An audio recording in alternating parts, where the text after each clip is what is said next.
Hi, this is Robert Scheer with another edition of Scheer Intelligence, where the intelligence comes from my guest, in this case, Larry Gross, a professor at the University of Southern California Annenberg School, former dean of the Annenberg School at the University of Pennsylvania, and the author of one of the most important books on gay history, Up from Invisibility, published in 2001. And he has been one of the major academic figures in the consideration of gay or queer studies. And I wanted to talk to Larry because I want to assess the significance of what the president signed into law Tuesday of this week. And so let me just start with that question. You wrote a book about when gays were invisible and came up from invisibility, became public.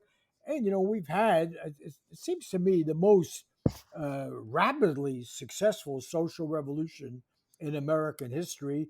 Does Biden's signature put a punctuation on that, a culmination? How significant is it? Well, it's significant, but it's not quite nearly as significant as the politicians or the president and his folks would like to claim. So it's a punctuation mark, maybe a semicolon. I think what the signing ceremony certainly, let alone the bill, we'll talk about the bill, represents is one of those moments which happen when a social movement brings about change. And then political figures, many of whom were not pushing for that change, many of them were resisting it, then Let realized, me cut in.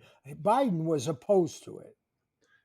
well, he was, and then he changed. Yeah, The yeah, term they like is evolved.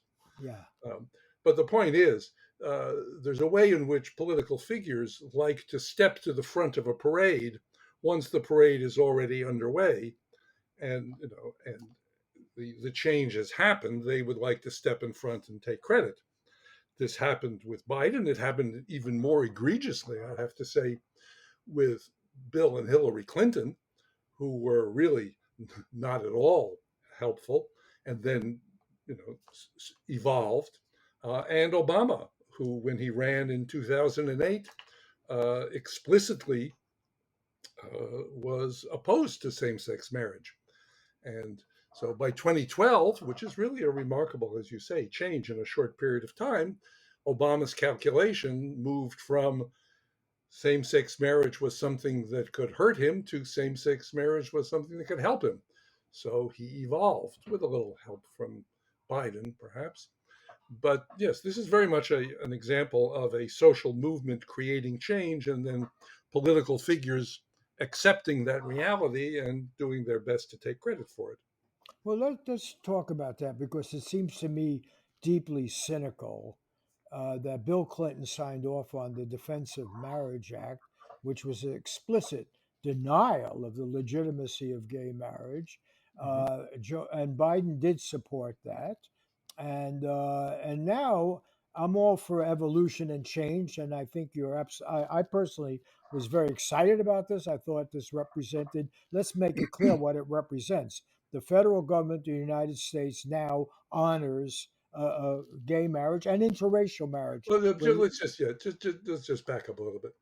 Up until 1996, it would have been taken for granted that the federal government would recognize a marriage that is legally performed in any state. That's called the full faith and credit clause of the Constitution, that states recognize legal actions by other states. I mean, you can't have contracts and all kinds of things without full faith and credit. And the federal government would recognize uh, legal acts such as marriage and others uh, across state lines or nationally. This was never an issue until the Defense of Marriage Act, which was introduced and passed in 1996 in response to the beginnings of the fairly active and visible push for same sex marriage that began around 1994, 95, with a court decision, a Hawaii State Supreme Court decision that said that banning same-sex marriage was against the Hawaii Constitution. So that's what put the issue, moved it from a movement demand. I mean, the first, the first push or demands by same-sex couples for the right to marry go back to the early 70s. There was one in Colorado. There was one in Minnesota. It was the very early beginnings of the post-Stonewall movement began saying, well, we should have the right to get married. But it was always considered just so off, so far beyond the legal fringe or the political fringe that it wasn't taken seriously as an issue. But by the time we got to the 90s, the movement, the what we would now call LGBTQ movement, it wasn't called that back then, but the movement began in the early 90s, post AIDS, which really was a changer in many ways, began pushing for inclusion in the sort of central institutions of American society. And the first of these, in a certain way, curiously enough, was the Boy Scouts, but that was kind of a really minor skirmish, and it was lost. The Supreme Court said the Boy Scouts are a private organization. They can discriminate if they want. Turns out the Boy Scouts had other serious problems, but leaving the Boy Scouts aside, the next big one was the military and the right to serve openly in the military for the thousands of lesbian and gay service people, people serving in the military at the time, which was prompted in part by the first Gulf War, because this was, sort of the first mass mobilization in the United States since the sort of movement had become more effective, more powerful, and the sort of contradiction between come serve, but you have to hide, and if we find out, we will kick you out and dishonorably discharge you. So the first of these issues that was pushed onto the public agenda and forced on politicians was the military.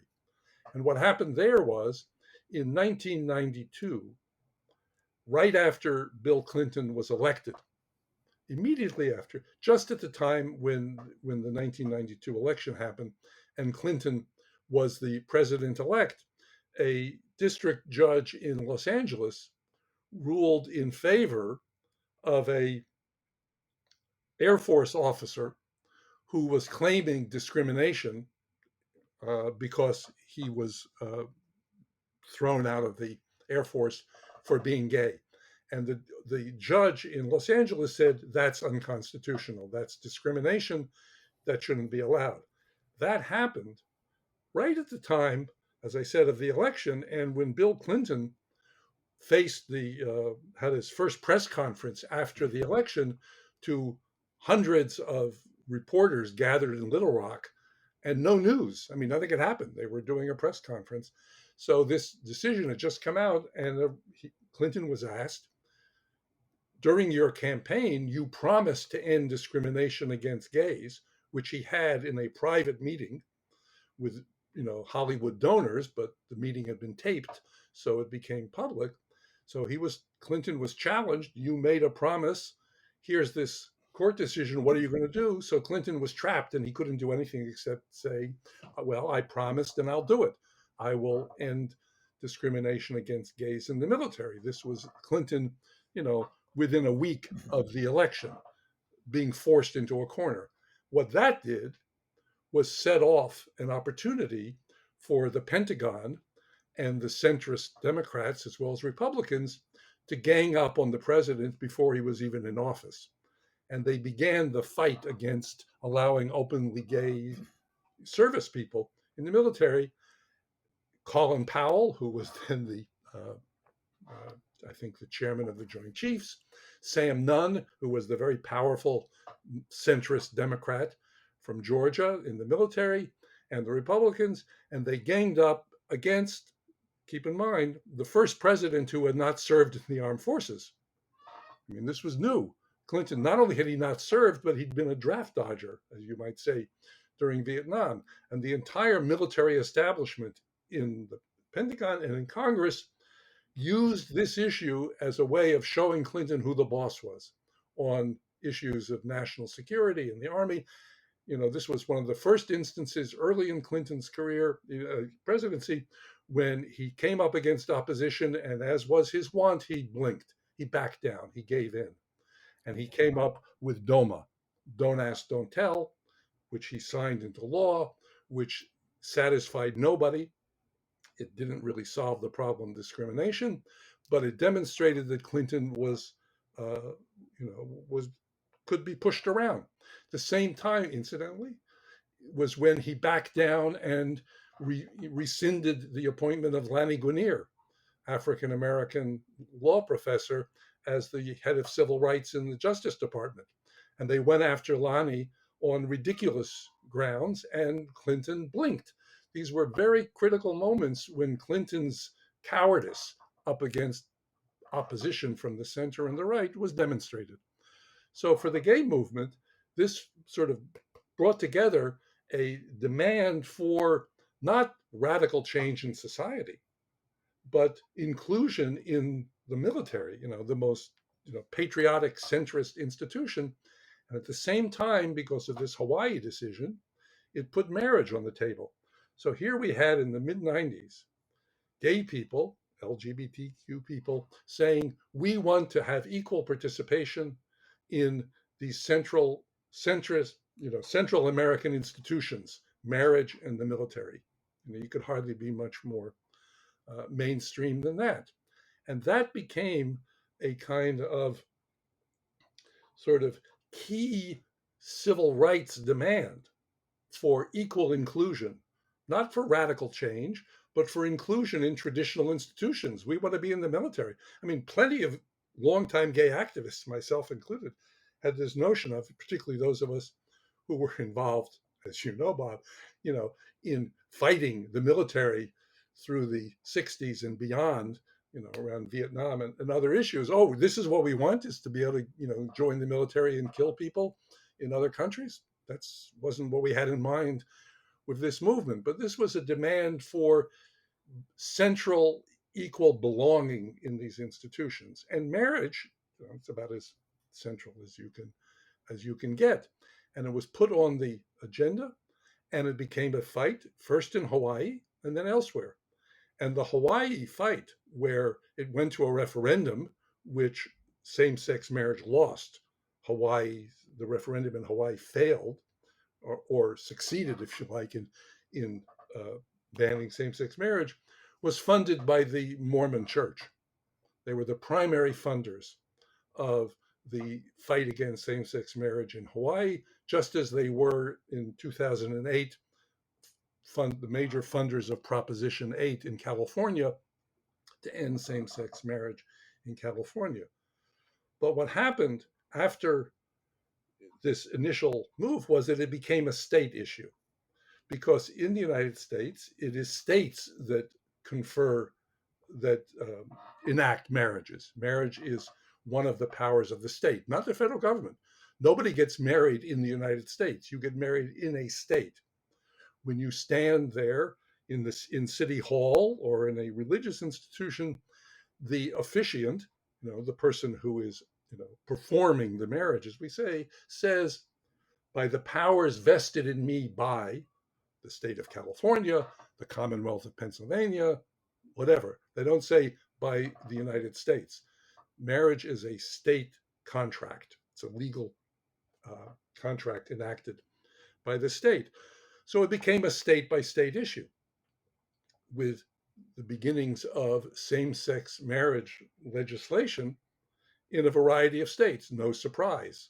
Massachusetts, California, the states you would expect, except in California, it ran into Proposition 8, which is I've already referred to, which was on the ballot in 2008, heavily supported, major funding from the Mormon Church, and incidentally supported by Barack Obama, who said, to quote, God is in the mix, when he answered the question of whether he supported same-sex marriage, and he did not.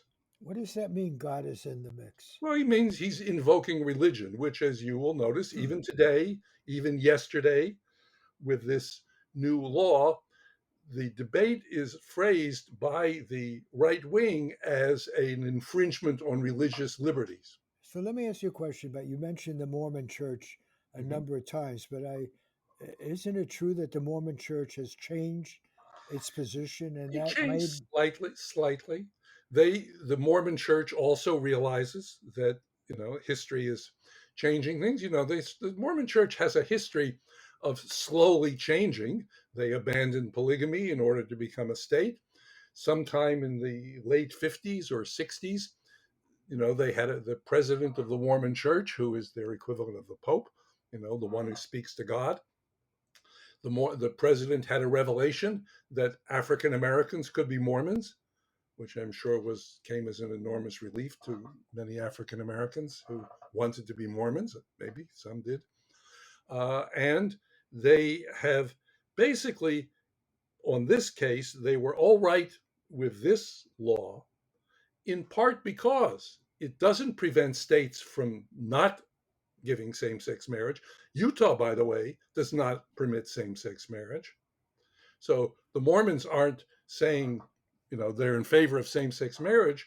They just didn't, fight this law, which does not prevent states from outlawing same sex marriage, and which added in order to get Republican votes and probably some Democrats, they put in various language about not infringing on religious liberties, because religious liberties is now the horse that the right wing is riding in many of the current fights that are going okay. on. But then the question really is this a premature celebration in the sense Well, that, it's certainly not the end of the road. yeah, and what a number of people have already written into our website that I've counted say no, because it puts it really in the realm of Roe versus Wade, and all that and the Supreme Court could easily rule that there is no increased national Well, they never recognition. ruled that there was. All the Supreme Court did was invalidate DOMA. The Supreme Court never legalized same-sex marriage. What they did was invalidate the federal law and said same-sex marriage should be permitted. But it's like Roe. Well, that's You what know, I'm asking. I'm get re- asking you know, what is the real change here if states can still ban gay marriage? well, Is it because in some ways it's like Roe, which is you can go to another state and get married. If you live in Texas and you take a trip to California and get married and go back to Texas, you can now say, I'm married. The federal government will recognize that for Social Security, for anything that is under the But control doesn't of the. Texas have to recognize that you have a No, legal marriage from elsewhere, the same no. as if you were Texas married does in, not. no? The federal Oh, government does. Texas does not. No. okay. So that's what I'm trying to Well, understand. actually, I'm not entirely sure about that. I'm Yeah, not I mean, entirely what sure. the I debate about, I think that is the case. I strongly suspect that it's the case that this does not require states to recognize, but it might. The DOMA only said the federal government does not have to recognize, same-sex marriages, and it's also DOMA said no state has to recognize them. So I'm not sure about that. That's worth clarifying, but it is not the be all and end all any more than this is the slicing and dicing of it to try and get it through. So the key thing here is the federal government, though. but one big impact of it, because I also see hostile email from people who say this is the end of morality and so forth, is that the United States government has said to the international audience that we, the leading capitalist, democratic, whatever society we are, beacon of freedom, on a national level, accepts the legitimacy of gay marriage. And Yes. that it strikes me, I'm not a lawyer, but it strikes me as a very big uh, change in what we're communicating to the world. Well, I would And say that's been the case for a while at the federal level because depending on, if you look at Clinton and Obama, Clinton by the end, and certainly Hillary when she was running, uh, and Obama, they certainly would have been claiming that, that we the United States, unlike whoever we're comparing ourselves to. Although on same-sex marriage, we now look worse than most of the world because they've moved very fast. There are plenty of Russia and China and Iran. There are plenty Saudi Arabia, the Arabian countries in general. It's a very mixed situation. And the United States always we, likes to we be do able have to it. portray I just itself as, I just want to be the clear leader. that the countries you just mentioned are still Well, the countries repressive. I just mentioned are Yeah, countries that not only right. don't they recognize same-sex Yeah, marriage, in many of them, same-sex acts are a capital offense. yeah. But The so when you were Iranians, talking about the young people, change, we're talking about a whole number of countries that have explicitly gone further. Can you than the United States on? yeah, well, Yeah, pretty much all of Europe, with the exception of Hungary, Poland.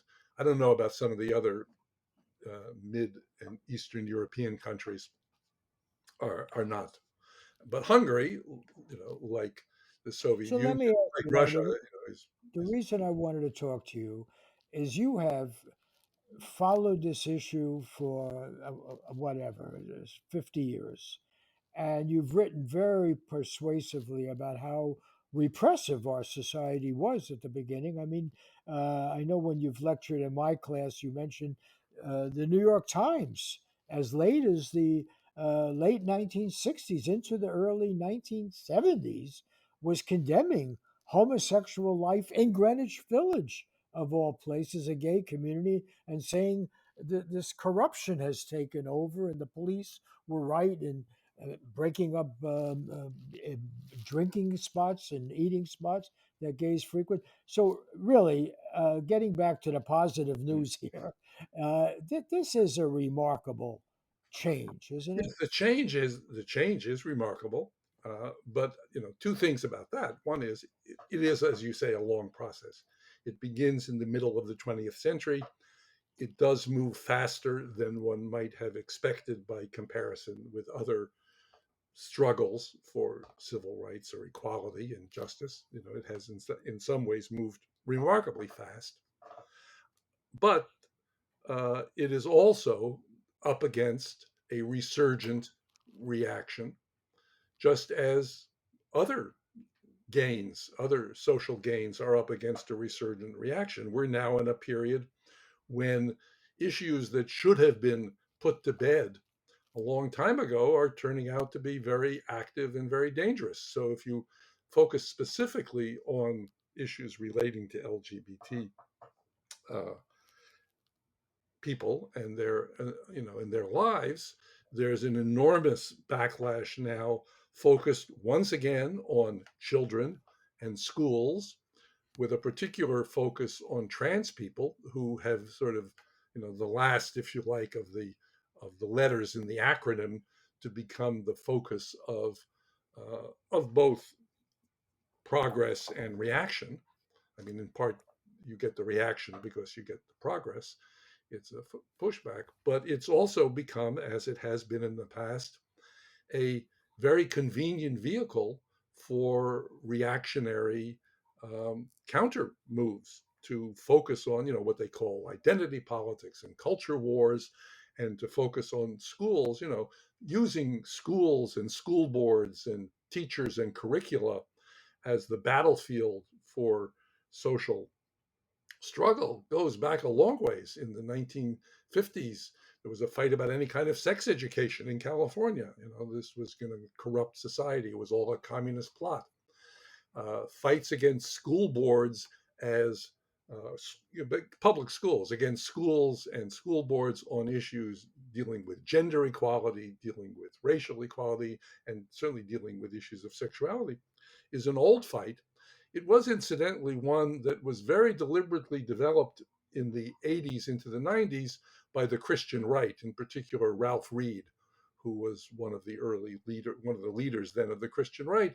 They came up with this notion of what they called stealth elections, where you would have people elected to school boards who would then use that position as a way of raising issues around race and gender and sexuality on the local level. And this has been picked up enormously by the Trump right and and DeSantis, of course, who's trying to use it as his own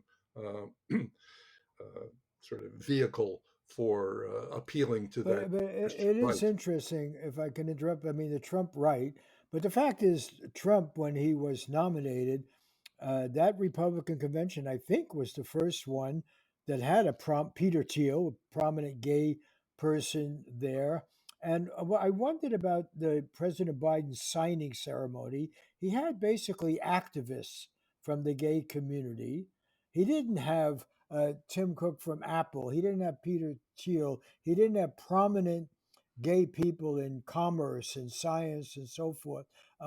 Going back to your Well, question I of don't know. There was a big crowd there who was I who know, yeah. but Well, going he's back to because your this question, is a payoff to this is a way for Biden to try and shore up part of the coalition he hopes will support him when he decides to run again. He's okay, trying so to, I don't want to but I drop let the me sub. let me add a point that I think you're getting at here, which is the big change that happened in the last 20 years, since the late 90s, has been to turn this issue, the gay rights issue, let me just call it that, the gay rights issue, to turn that from um, an interest group, a special interest group, if you like, to an issue that all good people should support. So when I was in my 20s, when I was a student, uh, the issue that all good people, certainly in my circle, would support were civil rights. This was the early 60s. You would, you would picket Woolworths, living in Boston, as a student, you would picket Woolworths. You would take a position. This was before the Vietnam War came along, which was a different kind of issue because there, for students, for young people, they were all involved because they were potentially draftable and, being sent, or they were avoiding the draft, whatever. They were fighting the war, but had a direct impact on them. But civil rights was an issue where if you were a good person, you supported civil rights, even if you weren't black, even if you weren't directly affected by it in that sense, because this is what a good person did. This was an issue you took seriously, that you cared about, even if it wasn't you directly. It was part of your identity as a good person. In the last 20 years or so, that's what happened with the gay issue for thousands and thousands of young people in particular, but not only young people. In America, it became an issue that, if you like, straight people cared about. They didn't necessarily put it at the top of their list, but they cared about it. They thought this was important because it had become a general human rights issue that they cared about. And But incidentally, I think the media were a prime factor in making that happen. what accelerated it goes back to the title of your book, Up from Invisibility. Yes, that's what I And mean by the media. yeah, but when gays became visible, aside from the media coverage, the fact is you learn that the president of the leading capitalist company, Apple, in the world is a Yeah, well, gay man. Tim Uh, took Tim Cook is a latecomer in this. I understand, but This what being we America, unfortunately, celebrities and sports stars and singers, those are the people who capture attention. And yes, frankly, although I'm not sure it speaks well for us as a as a culture, reality television has more to do with it than Tim Cook. It's not so much the executives, who, by the way, are mostly invisible to people. You know, yeah. most people don't even know who Tim What Cook I is. meant is it was difficult to marginalize people who come in every family, every color, every city, and so forth. I want to end with one last question, uh, somewhat off the topic, but critical to human rights. This act that President Biden signed also says the federal government will not oppose interracial marriage. That's That that's that that's that the must Clarence Thomas kicker. I know, but that must be confusing to people. But the fact of the matter is that in California, interracial marriage involving, say, Chinese immigrants and so forth, uh, that was banned until right into World War II. Well, And the interracial marriage was banned in larger parts of the yes, United it's States. 1967. Loving versus Virginia was the Supreme Court decision that legalized same-sex marriage. 1967. So it was two You don't years mean same sex, you mean interracial. interracial marriage. Yeah. It was 2 years before Stonewall. And incidentally, 2003 was the Lawrence decision that ended same-sex legislation, what they called sodomy laws, that made same-sex acts, the actual sex that, remember, all of this to some extent is based on sexual acts that people perform that were, to some extent, Look, I want to end this on. We have to end it, but I so appreciate your work over the years, and I don't want to intrude on your privacy. But you come from a very interesting family that is sort of part of what is exciting about what's called American democracy. Your father was a famous economist, and but had trouble because of McCarthyism and so forth. You yourself, your family went to Israel. Then you personally have had some criticism of where Israel is and so forth. How do you feel now, having in your own life been kind of a rebel, not by choice, but by who you are? Being a gay man, you might have been a rebel in all sorts of. Is this not a moment of I don't know if it's an epiphany or whatever, but isn't this an exciting moment where you suddenly, I It, won't say you've I, had a I wish victory. I, I, Yeah. I wish I could feel more of the. I mean, I view this, as I said, as sort of recognizing facts on the ground politically, that this is an issue that, you know the left, which is an odd term here, but Democrats and their allies need to be able to take for granted. This is solidifying your base, but it is at a time when the really lunatic religious right is feeling empowered, is feeling encouraged, is becoming more aggressive at a time of great crisis, public health crisis that demonstrates our broken